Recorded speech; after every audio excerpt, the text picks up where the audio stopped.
Hello friend, আমি কবিতা তোমাদের মাঝে চলে আসলাম। আমি আজকে কি রান্না করব ওটাই শেয়ার করার জন্য আমি চলে আসলাম তোমাদের মাঝে। আমি আজকে কি রান্না করব বুঝতে পারতেছিলাম না। ফ্রিজটা খুলে দেখি চিংড়ি মাছ, ইলিশ মাছ, তারপরে পটল আছে, এগুলা দিয়ে আজকে আমি রেসিপি তৈরি করব। আমি প্রথমে কড়াইটা গরম করে নিয়েছি, তারপরে তেল দিয়ে দিচ্ছি। এখন দিয়ে দিব পেঁয়াজ। পেঁয়াজটা দিয়ে আমি কিছুক্ষণ নাড়াচাড়া করে নিব।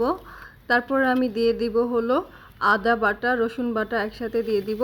একটু নেড়ে তারপরে আমি দিয়ে দিব মরিচ গুঁড়া। মরিচ গুঁড়া দিয়ে তারপর আমি দিব হলুদ গুঁড়া। এগুলা দিয়ে আমি একটু ধনিয়া গুঁড়া দিয়ে দিব। তারপরে আমি একটু নাড়াচাড়া করে একটু মশলাটাকে একটু আমি আবার মশলাটাকে অনেক ভালো করে আমি এখন দিয়ে দিব লবণ।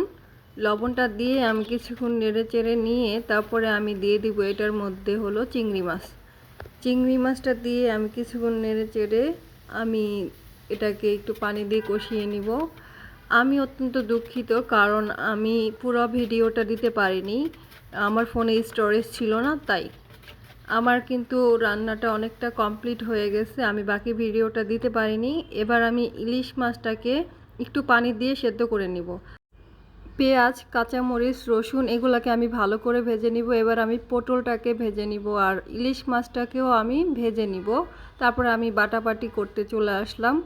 আর আপনারা জানেন বাটতে কতটা কষ্ট হয়, যেমন কষ্ট তেমন খেতে কিন্তু অনেক মজা। পাটায় আমি ভর্তাগুলো করে নিব। প্রথমে করে নিব হলো পটল ভর্তা, তারপরে আমি ইলিশ মাছের ভর্তাটা করব, আর এরপরে করব কাঁচামরিচ ভর্তা। আসলে আমি পুরো ভিডিওটা দিতে পারিনি, কারণ আমার ফোনে স্টোরেজ ছিল না, তার জন্য আমি অত্যন্ত দুঃখিত। বারবার একই কথা বলতেছি, তার জন্য আমার খুবই খারাপ লাগতেছে, তবে কিছু করার নেই। আমার বাটাবাটির কাজ শেষ, এবার খাবারগুলো টেবিলে সার্ভ করে দিয়েছি। Tata, bye bye.